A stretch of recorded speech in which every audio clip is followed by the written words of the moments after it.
I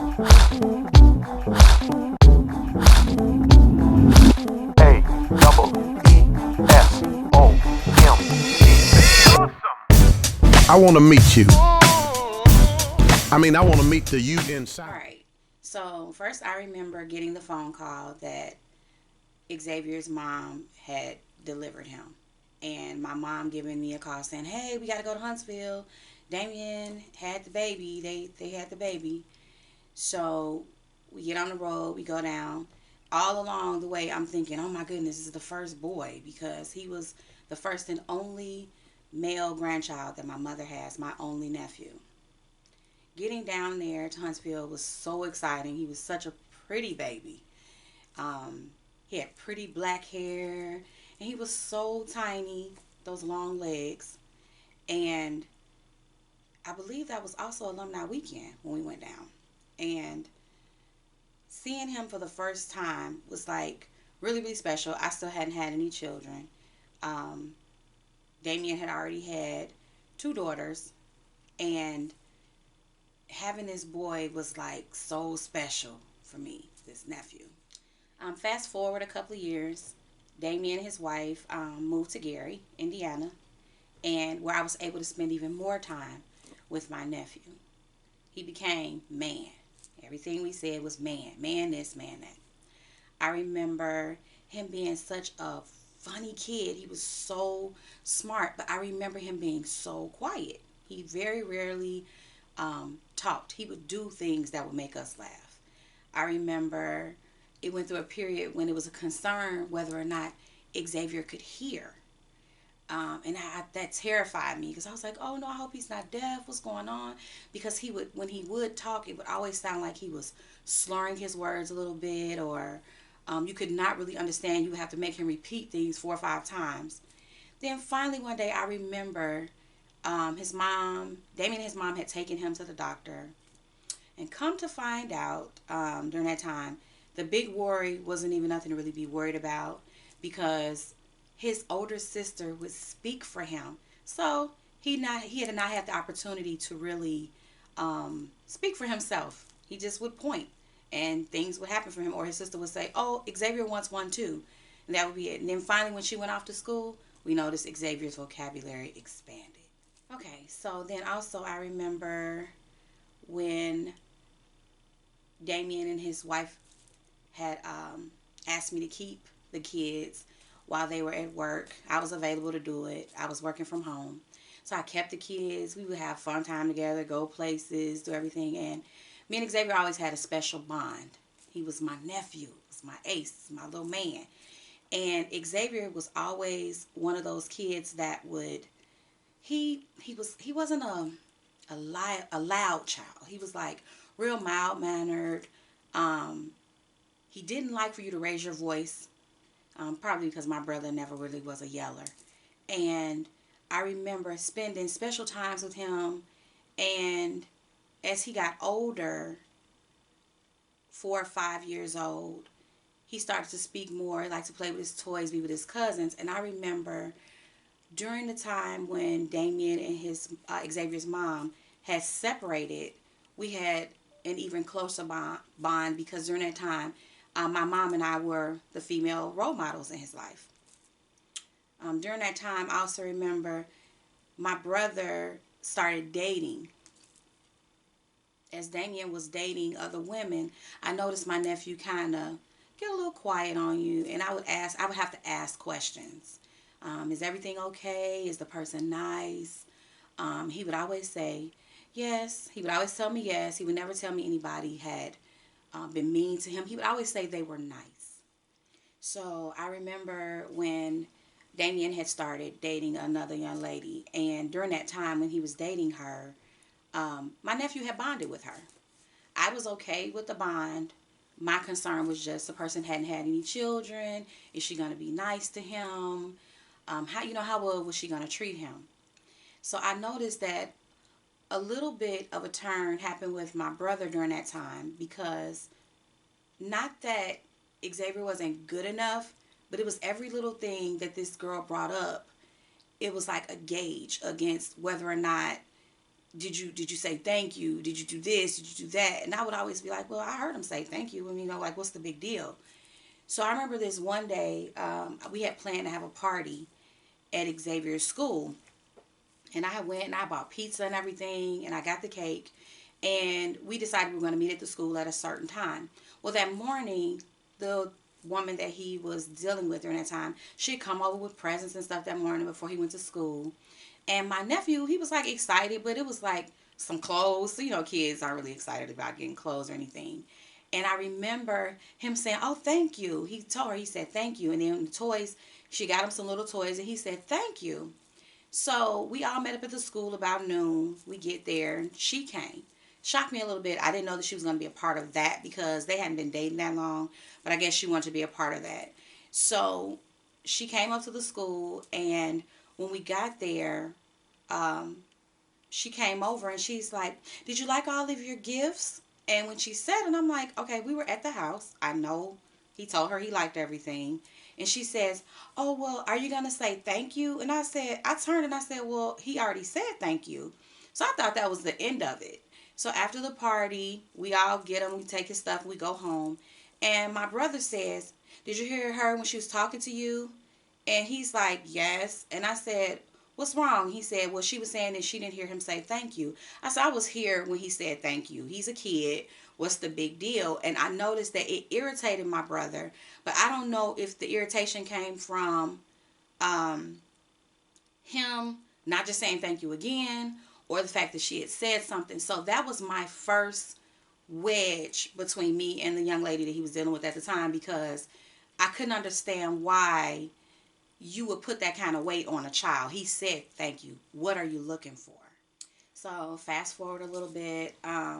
She became really, really friendly with me.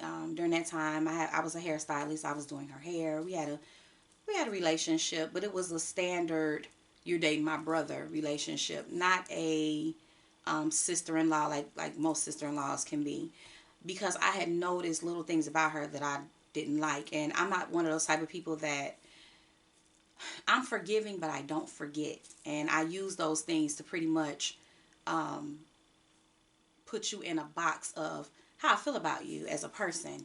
And I remember during that time, towards the end, right before they got married, I noticed that the gap between my brother and I had started to widen. And I noticed that she was the creator of that, because she would do and say little things. She would start to come by in the beginning. She would speak to my mom. She wouldn't speak. Sometimes she would speak to me. Sometimes she wouldn't. And all the way up until the wedding day, I remember doing her hair. It was a comment that she made when I said, well, I know I'll see you all when you all get back from their honeymoon. And I remember, I can't remember the exact words, but it was almost like, yeah, if I'm able to. During that time, I thought that our relationship was actually building to be these sister-in-laws. But what I didn't know was that she was trying to create that wedge between my brother and I, and in addition to that, my nephew. So fast forward after the wedding, my nephew had another birthday party. I believe he was turning maybe 8 at the time. He was turning 8 years old. And the weekend before his birthday party, we would get him, my mom and I, because my brother and his wife lived a few miles away, and we like to have him on the weekends. And I remember this one particular weekend, my nephew, we would always play, and I would wrestle with him. And when I went to grab him by his legs, he said, oh, wait, not right there. It hurts. And I said, what hurts? And he was like, oh, you can't hit me right there. It's still sore. I said, sore from what? And he says, well, I got a whooping. I said, by who? And I said, your dad? He said, no. So immediately these alarms go off in my mind of who hit him. If it wasn't his father, who hit him and why there? Because there was, he raised his shorts up to show me and my mom. He had a bruise, like about, I would say maybe 3 inches from his crotch area. So immediately I go to auntie mode. I'm upset. I want to fight. I want to beat her. I want her to have these bruises that he has. And I asked him what happened. And he went into a story about something about, I can't remember if it was homework or something she asked him to do. He didn't do it fast enough. So she hit him, and somehow the buckle hit him there and caused this bruise. And I didn't want to talk to my brother because I was under the assumption at the time that he knew. And I remember saying, Mom, we got it. She said, wait till he goes to sleep. We'll talk about it. So I waited till he went to sleep, took pictures of it while he was sleeping. And I remember the party was that Sunday. So I had to go and be around these people because she was throwing the party that year. She took over everything when he had started dealing with her. And I had to look at this woman and not act the way that I wanted to. I wanted to hurt her because she hurt him. He was a small child. He had never been a child that was rude, disrespectful. He never talked back. He just wasn't that kid. If anything, his biggest flaw was that he didn't speak up or speak. That's why we didn't know about the bruise until we were playing. And so after that, my mom handled that. I wasn't allowed to handle that in the way that I wanted to. So I didn't have any part of going over and talking or anything like that. I didn't have anything to do with that. From that point on, I stopped speaking to her altogether. And I constantly would ask questions. Are you okay? Did she put her hands on you? Every time we had him. Because I wanted to make sure that he was safe. There was another time when thereafter, I remember it was an ice cream incident where he had told me about, and he said, well, we went and got ice cream. I know I asked him, I said, how's everything going? He said, oh, it's fine. She doesn't hit me anymore. He said, but what she did was, he said, she took me for ice cream. I said, well, that was nice she said, when he picked me up from school. I said, well, she picked you up from school. You all went and got ice cream. He said, yeah, we got ice cream, but I wasn't allowed to eat it. And I said, what do you mean? He said, well, when we got home, it was something that she asked him. He didn't respond fast enough. So she made him take the ice cream out and throw it in the garbage. He wasn't allowed to eat it. And that's when I called my brother because I wanted to know what was going on in that house. And that's when I found out not only did he not know about the whooping, he didn't know about the ice cream either. But he also, during this time, I'm finding out that he's inside the home, finding out stuff that's going on, and is working on leaving the home. So then there were the times after that that I began to notice my nephew used to have a ring under his mouth all the time. It was like this nervous, like lick he used to do all the time. And I was like, what's going on with your mouth? I think it was done out of nervousness because although it was no longer physical abuse from the wife at the time, it was more mental to do things like buying him ice cream, throwing the ice cream away, buying him things, taking it from him, either making him throw it away or not allowing him to play with certain things. I partly felt like a lot of this was because she didn't have children. I knew that she wanted children, but I just wanted her away from my nephew. Um, During that time, I had my first child, and I remember seeing her. And she came and brought my nephew to me one weekend, and I noticed she had drastically lost a lot of weight. Um, and I remember looking at her thinking, yeah, you're getting it back. Because although it never got physical between her and I, or ever really became a verbal argument between her and I was able to look at her and see that it was taking its toll on her, with the way she was treating my nephew. She was getting it back in another way. And although I can say this now, looking back, I was happy that she was going through some type of internal pain, because she didn't lose. That was not weight loss. Oh, I just wanted to lose some weight. That was stress weight. My brother during that time had even confided in me that he was not going to have children with her because she was treating my nephew horribly. So he's distancing my nephew. He was with us even more during that time. We had moved, and my brother moved. They had separated. He had moved back home, and we were able even to spend even more time with my nephew. It took some years to get her out of his system. And I cannot remember what he used to call her after that. It wasn't a disrespectful name, but it was almost like he didn't give her name anymore. It was almost like, ugh, like he didn't really want to talk about her. just move past that. I remember after that, it wasn't anyone for a little while. And I watched the bond between my brother and my nephew build to the point where my nephew and my brother were like this team. But I also knew that it wasn't going to be long because I know my brother.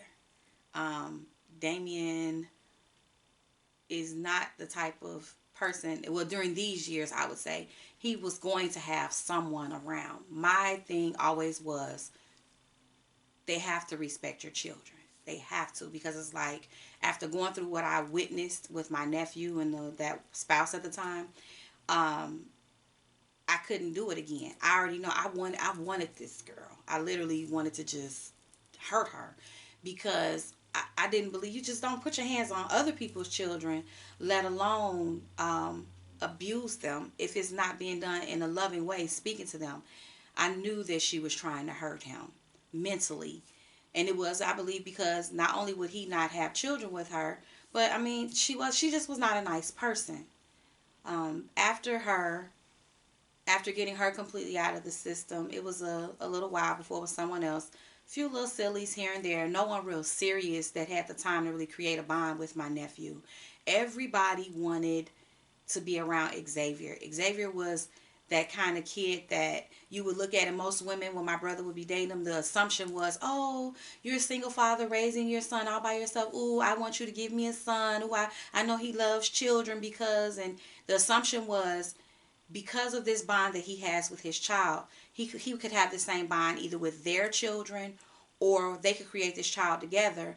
But at the same time, they didn't realize that them coming into their life, it would disrupt it a little bit because they had such a bond. I didn't think it would be fair. I just wanted my brother, after the spouse thing, I wanted him just to, hey, focus on your child, raise him, don't bring anybody else around, because to me, that was a traumatizing time for my nephew. I spoke with him even as an adult, and know that that was like I don't know if you remember when you're growing up in history and you have a timeline and you have the little bitty events that took place, but those longer marks that you had to place on your timeline that were more critical, that were things that you went through and they stuck in your mind. I know that will never leave his mind. Those were times, that was a hurtful time for him. What didn't help is the lack of the relationship with his own mom, and then to have someone to come in and hurt him instead of help him. Because I believe there's a balance that both parents create, and step parents sometimes can create that balance, and she just was not trying to be that for him. Fast forwarding some years later, my nephew would always talk to me about the women in my brother's life, if they were nice, if they were nasty. Not nasty, I mean like literally nasty. He would always tell me if it was somebody he was dating with kids, if the kids were bad, he was like, oh my gosh, the kids are bad. He would just let me know things. He didn't like to be treated differently. And I remember there would be times when he would come around and he would be quiet. And that's when I would usually know it was something going on between him and his father. And I would say, what's going on? And he'll say, oh, well, my dad is upset with me about this, so he's upset with me about that. We had to stay on top of him. At one point, his grades were good. He made like really good grades. And then I noticed somewhere in there, I think it was like maybe his freshman year in high school, my brother was dealing with someone, and I didn't want to make the excuses that my mom made. My mom would say sometimes, oh, it's because of this girl he's dealing with and Xavier's being affected by it. And I would say, no, Xavier still has responsibilities. But then when I would talk to Xavier, his thing was, my mother would always want to blame it on my brother and the women, but where she felt that she filled this gap for him, not realizing how important it was for him to have that bond with his mother. It took me a long time for me to like realize, wait a minute, one parent couldn't be blamed for everything, because I noticed that although me and my mother were filling that void of the woman that he needed in his life, we couldn't fill the void of what a mother was for him. he would talk to us and tell us things that would bother him. But during this time, he also had to take up for his mom at the same time. I didn't like putting him in that position. I would just say, well, if she comes around, she comes around. If she calls, she calls. But you can come over here with us this weekend. That was my biggest thing. I never wanted him to miss out on what that was. Fathers give you so much, mothers give you so much, but I didn't want him to feel like he missed out on that. But it was nothing we could do about it. Moving past that, I remember this last thing. I knew that Damien, I thought that he really liked this girl. I very rarely get connected with women that my brother deals with, because in my eyes, here today, gone tomorrow. Because he's one of these people that if they do something he doesn't like or say something he doesn't like, you're usually gone. I don't like to meet him because I'm the one that sees straight through you. I can see straight through him. And I would always tell him, like, hey, don't bring her around unless you want to know the truth, because I'm going to tell you the truth just like it is. I remember this one young lady he brought around, brought her to church and stuff, and I really liked her. I didn't want him to know at first that I liked her because I didn't want her to go away. He hasn't been the type of person that I shouldn't say that he would make her go because I liked her, but I think he would have noticed the difference between my relationship with her than some of the others. She had a child, and the child was like really, really respectful. He liked being around the other kids, and I had a bond with her day one. She was a nice, mellowed woman. A little bit different that I had known him to date in the past, because usually the other women that my brother would bring around, it was a definite that they were trying to come from day one. Hey, I want to date him. I like him. And my concern always was not my brother's feelings because he was grown. He could protect himself. But my nephew. But with this one, because she had a child, I felt like with her, there could be some change with her. With the dynamics of the relationship between my brother and my nephew. And then the way that they would have grouped together. She was a nice girl.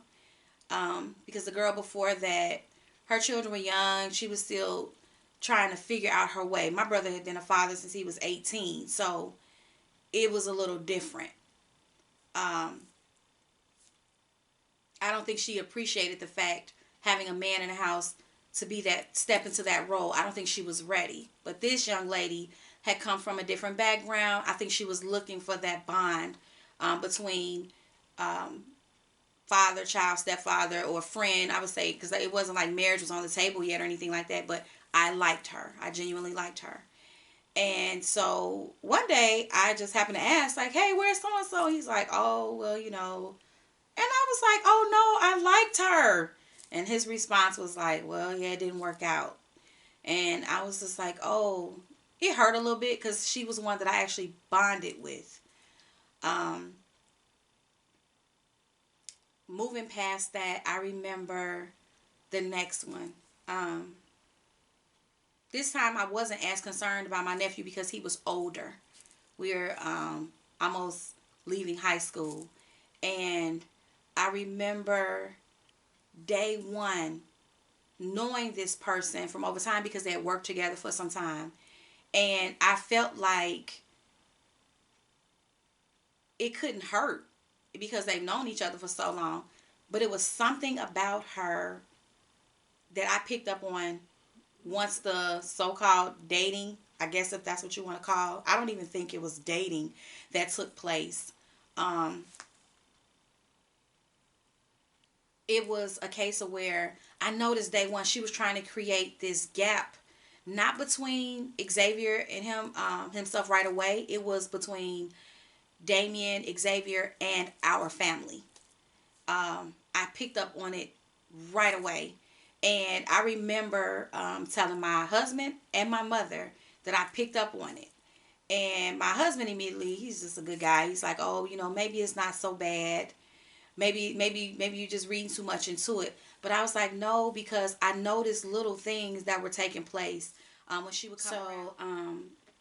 I remember her coming around, and I remember when she came around, like I said, she wouldn't speak, but I didn't want to create a rift between my brother and I because I knew what she was doing. I sensed it.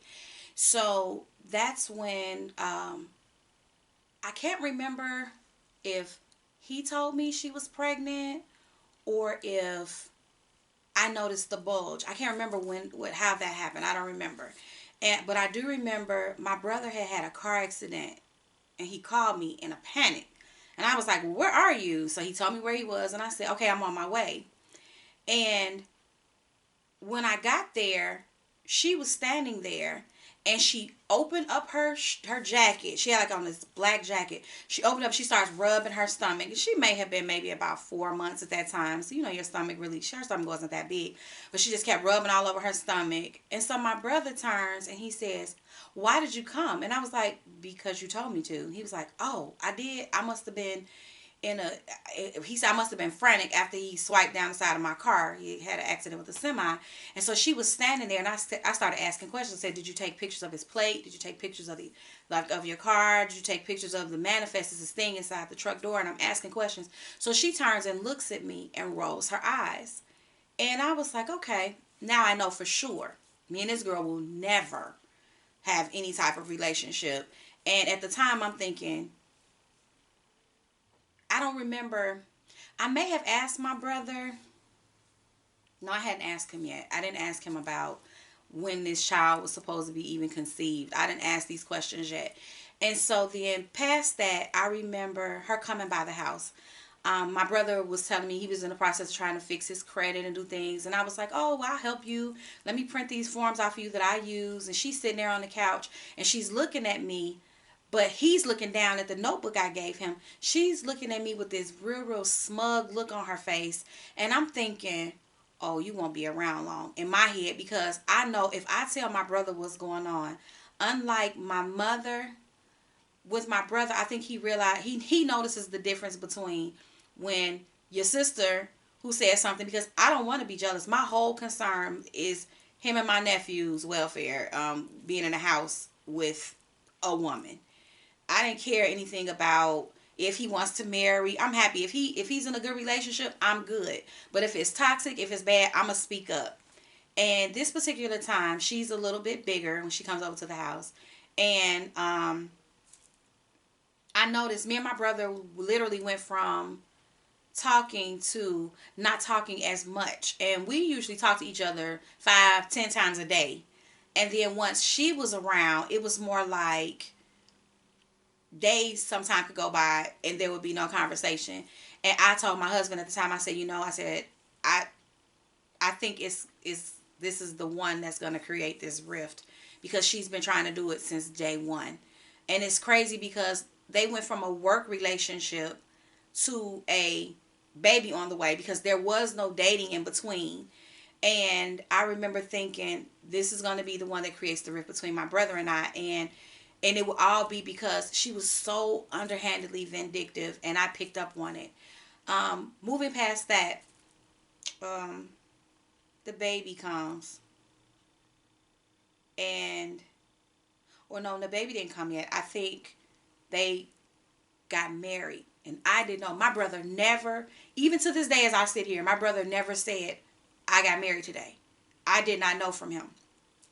I found out from um, my aunt, actually called me, and she says, "Your brother's married." And I was like, "No, he's not." And she was like, "Yes, he is. He came over here. He told me he's married." I told her, I said, "No, no. Until I hear from his mouth, he's not married." Because I knew that he would have called me and said, "I married so and so today." That call never came. I knew because I saw the band, but he never said, "I got married." And the baby came, and my immediate thing was, "Oh, he married her because that baby, because of the baby." Because I remember my brother always saying if he ever had another child, even though at the time he said he was done having children, that he did not want another child to be brought into this world without the household, the husband and wife. He didn't want that child to be brought up in a broken home. So I remember after that, I hadn't seen the baby. She never brought the baby over to my mom's house, anything like that. And at the time, I was on Facebook, and I remember I was still friends with her on Facebook from back when they were had this work relationship together. And I saw the picture of this baby. And when I clicked on it, I looked down and it was the baby. And I screenshot it. I ran in the room to my mother and I looked at her and I said, she posted a picture of the baby. And she said, oh, really? I said, yeah, she posted it. I said, but it's not Damien's. And she said, oh, why would you say that? I said, because I have 2 nieces and a nephew, and I know that that's not his child. And so she looked down at the baby and she said, I don't know, you never know, and you know how your brother is, regardless, he's gonna, that he's already married to her. So, and I said, well, she's not his child. And so when I showed the picture to my husband was like, oh, I don't know about that one. I said, yeah, I don't think that's his child either.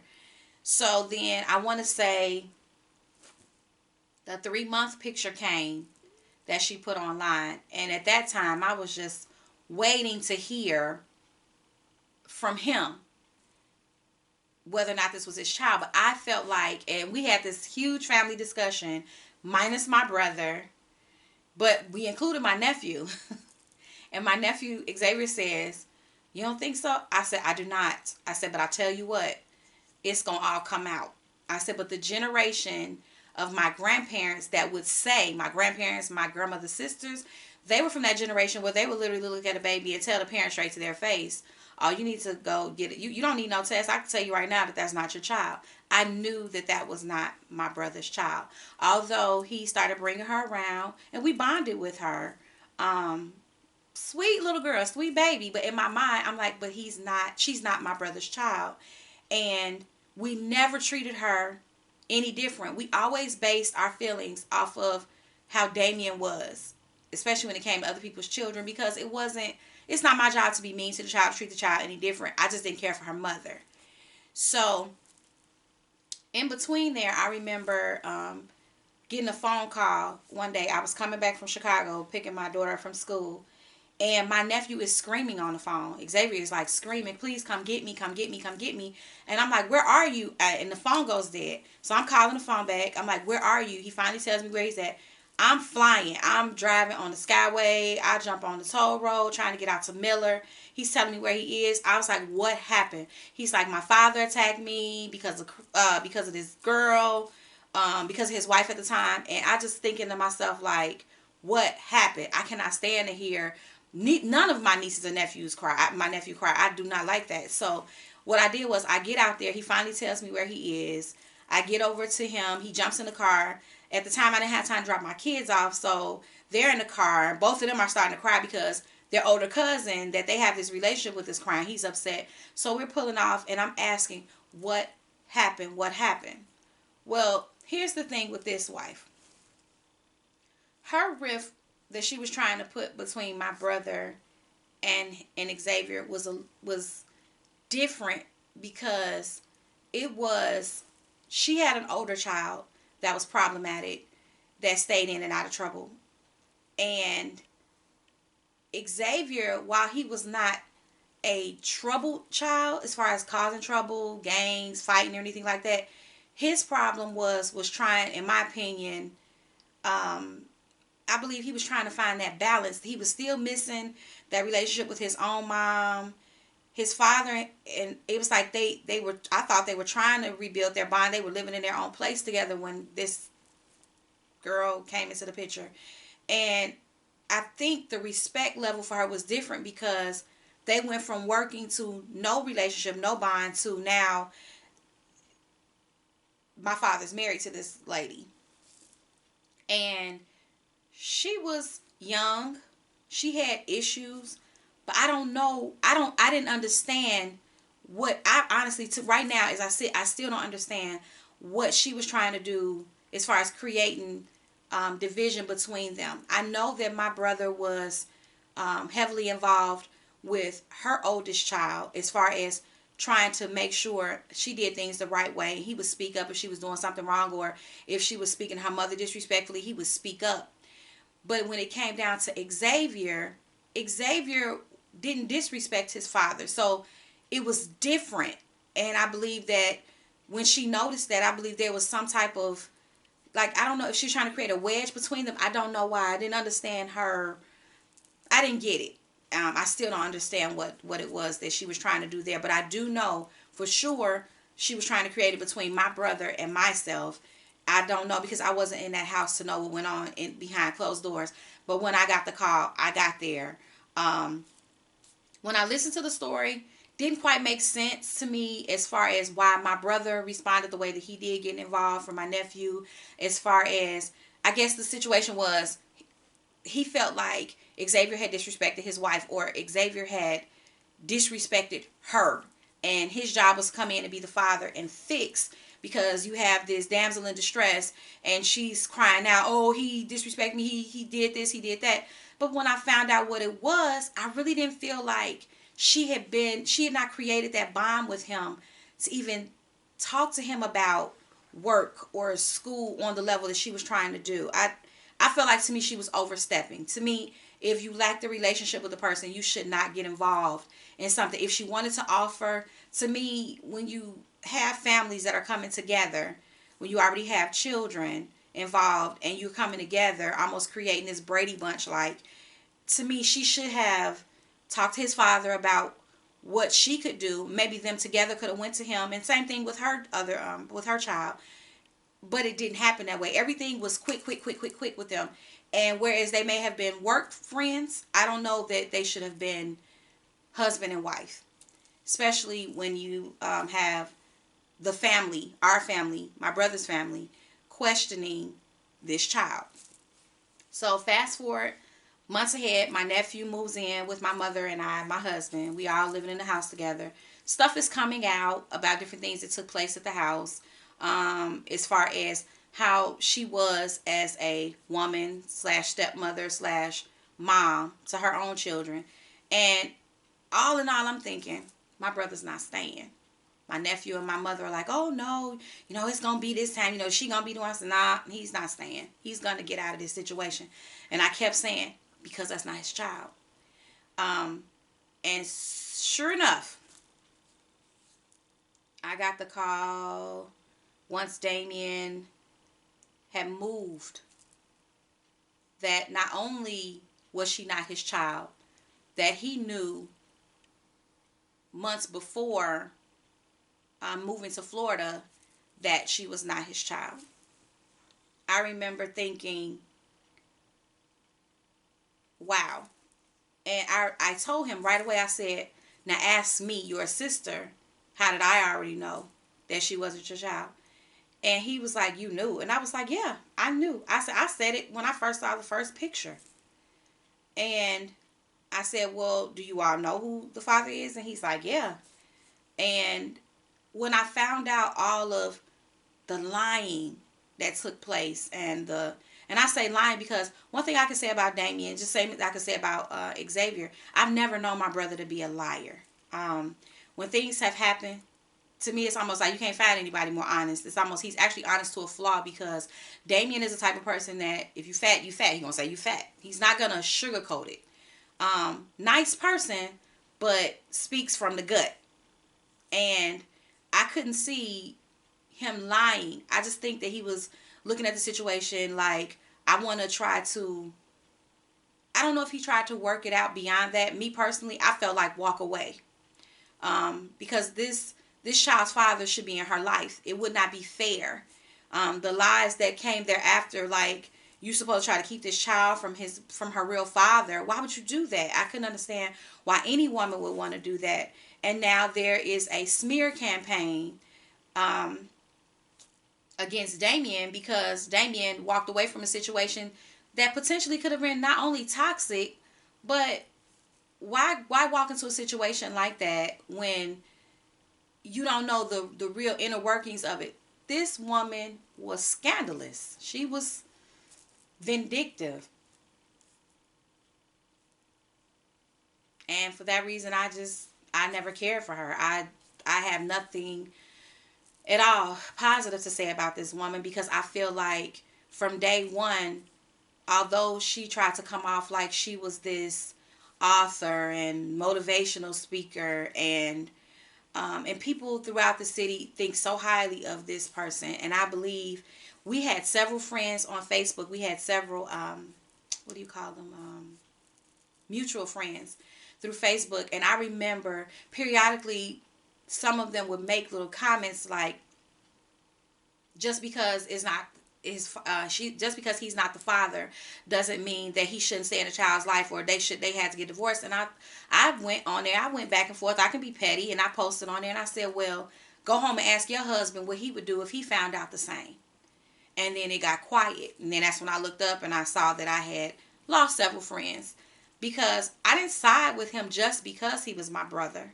Although I'm a loyal person, if this child had been my brother's and he didn't want to have anything to do with the child, I would have fought the same fight against my own brother and tell him he was wrong. But in this case, why take that from her real father?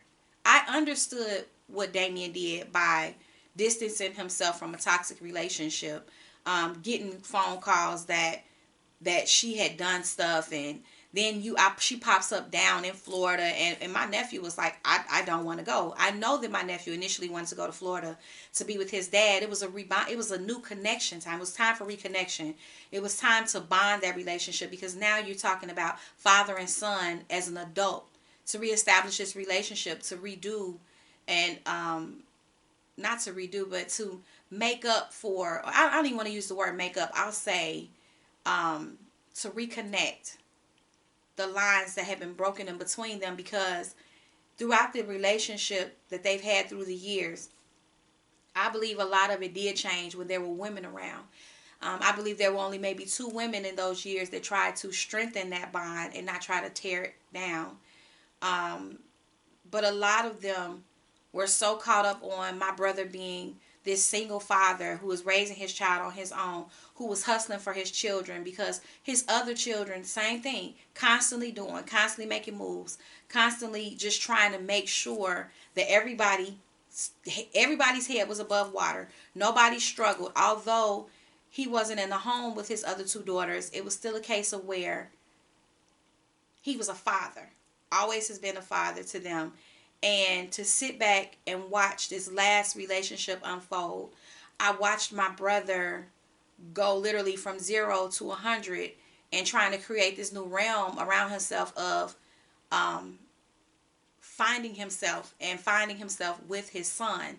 And to hear that they were going to do this documentary with themselves and documenting different parts of their lives as other people's opinions, and seeing where they are now, I love it. Because this time, a year ago, my nephew did not even want a relationship with his father. I have a letter that my nephew wrote me when he first got back in the house with me and my mother. And I never, until this point, have even shared this. And I remember reading that letter thinking, wow, the brother that I know would hurt reading this letter, because these were his feelings at the time because of the situations that he had gone through. And all of these were feelings that he felt all during the years, not knowing how it would impact him as an adult. And I read the letter twice, and when he read it to me, he was crying, and I held him, because all I could think was the relationship he lacks from his mom, that bond. Even if they do have a, hey, how you doing relationship, I'm talking about the bond with mother and son, by that not being there. And he felt that he lost that with his father during that time. And I'm so glad to see that they've been able to create this documentary, and my brother find out the inner workings of his mind, because for so many years, like I said, my nephew was very quiet, to now hear as an adult those times when he felt like he was by himself, knowing all along his father either didn't know, or if he did know some of the things that were going on, he was always working on next. I'm getting out, I'm moving, I'm making moves. My brother was always doing for his children no matter what. And to sit back and watch him become a young man, and to see my brother become the man he is today, to sit back and watch, I watch the Lord work in their lives and say like, man, I remember a year ago, my nephew literally didn't even want to have a conversation with my brother. And all along, I never said anything negative about Damien because I knew that this day would come when they would be able to bond again. But they had to do it after the aftermath of all the relationships and all of the hurt and all of the pain. And now that I look at my nephew and see that he's smiling again, when my nephew first came to live with me and my mother, he did not smile. I would even go and sneak and listen to conversations that he would have on at his at the bedroom door to just see if he was laughing, and he was not. During that first month when he came back, there was a lot of tears. It was a lot of hurt. He was having problems in school, and I'm not saying that this last situation was just the reason why this thing with school happened, but I think he had given up on himself. I never asked him like, had he contemplated suicide or had he ever thought, had suicidal thoughts or anything like that. But my concern always was for him, are you okay? I needed to know that he was okay. And I remember the conversation my brother had with him about moving with him after the separation from the last wife.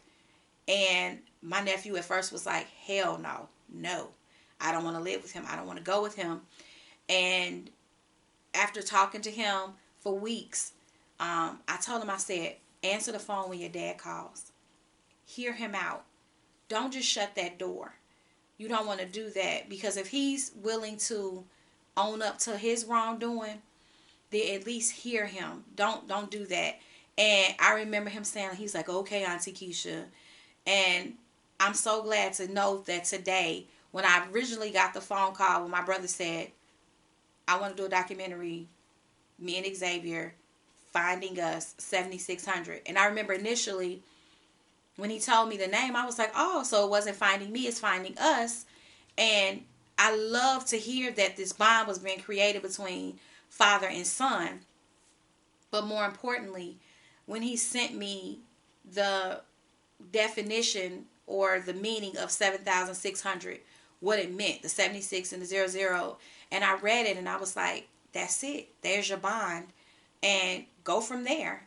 When I got the call about going on camera, I wasn't at all enthusiastic or happy, because it was like, I don't like doing stuff like this. This isn't me. I like to do stuff behind the scenes. But Damien is my only brother, and we've bonded a lot over the years. We went through a period when I could not stand him, and I know he ain't like me either.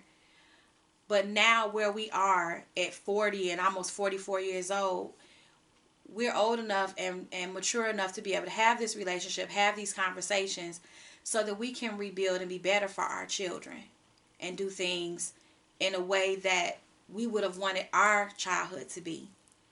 And I'm so happy that he's able to give his son something that he didn't have, because he literally was pulling from nowhere to become the father that he is, and to now sit back and be able to watch these two bond and laugh and cry. I don't know the inner workings when they're at home, how they have literally stripped away all of the outer layers to get inside each other so that they can understand each other's hurts and pain.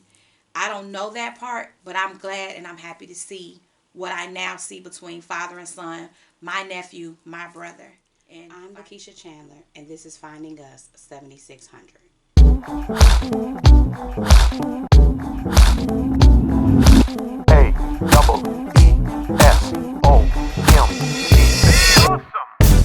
I want to meet you.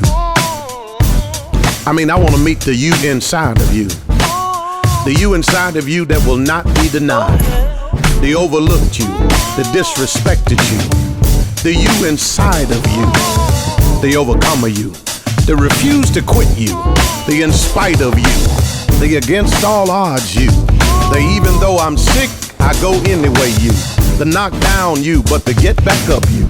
All I'm trying to say is I want to meet the awesome you. Be awesome. You know you're awesome. You're awesome. Yeah, you. Be awesome. You're fearfully and wonderfully made. God makes no mistakes. Be awesome. You're awesome. You're awesome. Yeah, I'm talking to you. Be awesome. You're I want to talk to you that woke up in the morning to get at you. The you inside of you that believes that anything less than awesome is an insult.